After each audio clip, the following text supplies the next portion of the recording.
Make sure to leave a like, subscribe, share, and comment if you're new, and join the Discord. I love it. We're posting a lot of new things. We're opening more tabs and more text chats for everyone to post in. Just join it. You won't be disappointed. All right, enjoy the video. All right, the first build will be centered around the Claws of a Hamkara exotic gauntlets and the Skyburner's Oath. I tried Prometheus Lens, but it just didn't feel that good, so I ended up sticking with the Skyburner's Oath, which worked really well with this. So we're going to be using the Ember of Mercy, the Ember of Char, the Ember of Searing, and the Ember of Tempering. So the Ember of Char, your solar ignitions spread scorch to affected targets. The Ember of Searing, defeating scorched targets grants melee energy and creates a fire sprite. The Ember of Mercy, when you revive an ally, you and other nearby allies gain restoration. Pick up a fire sprite, grants restoration. And the Ember of Tempering, solar weapon final blows grant you and your allies increased recovery for a short duration, stacks three times. While Ember of Tempering is active, your weapons have increased airborne effectiveness, and your solar weapon final blows create a fire sprite. So the theme of this build, or the theme of all the embers, the fragments, and pairing it up with the Skyburner's Oath, is to cause a lot of scorch. Scorch building up to the ignitions and spreading even more scorch, and getting fire sprites, because fire sprites give you melee energy, which builds back into the Claws of a Hamkara. It creates a fire sprite, and fire sprite also gives you healing because of restoration. This is what this build is meant for, just creating fire sprites. That's all it is, and I loved it. It was fun to do. When you really get into the loop of it, it is very fun to play around with and mess with. And also use the Swarm Grenade, which is an odd choice. I've never really used it on Warlock. I used it on Hunter, but for PvP. But for Warlock, it was fun doing this because you can just use the drone. Like, they split off into multiple drones, so you can have a chance at just scorching a lot of things and building that melee energy back up even faster, I guess. It's really good. I liked it.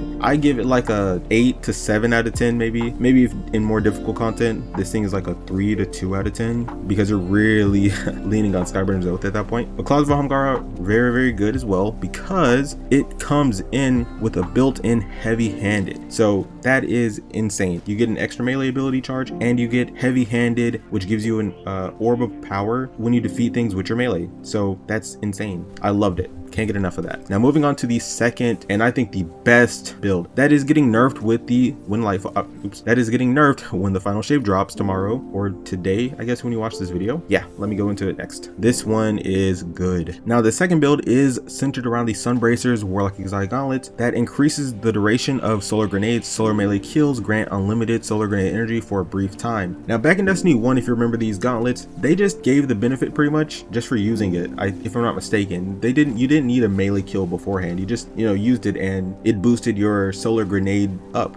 It boosted your solar grenades. And I like the change, I guess, because it also refills, but I can do without the melee kill. It was fun how it was in Destiny 1. It's still fun now, but obviously adding a kill condition keeps it balanced, even though it's getting nerfed again. But it's fun. It's fun. That's the main point of it. It's still fun to use and great to use because of the fragments. It helps you get your melee energy like that. So let me go over the fragments. The Ember of Searing, the Ember of Char, the Ember of Singeing, and the Ember of Tempering. Now I misspelled Singeing, that's my bad.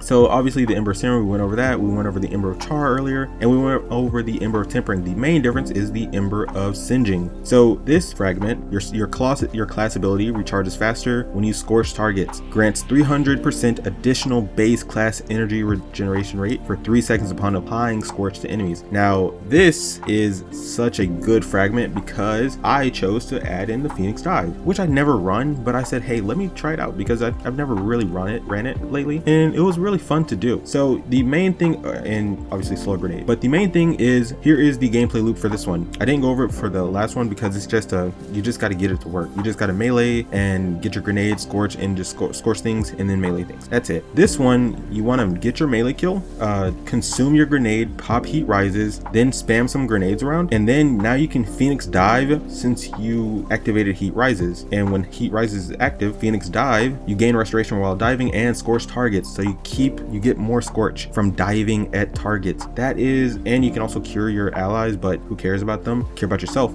Scorch targets, which builds into getting your class ability even faster because of Ember Singeing. Now this was amazing, and I threw on the Dragon's Breath as well because this thing creates like fire sprites easily, so it was just fun to do. I recommend this one. This was a 10 out of 10. Now maybe in Omega hard content, it'd probably go to like a 4 out of 10, but I can easily see this still being like a 7 out of 10 type of build in harder content. I loved it. High praises for it. Sad is getting nerfed, but I will report back to you guys in the comment section after I've played Final Shape and seen how this build still holds up. So thanks for watching the video, guys. That's all for me. I'm Jacob Gaming, and I'm out. Peace.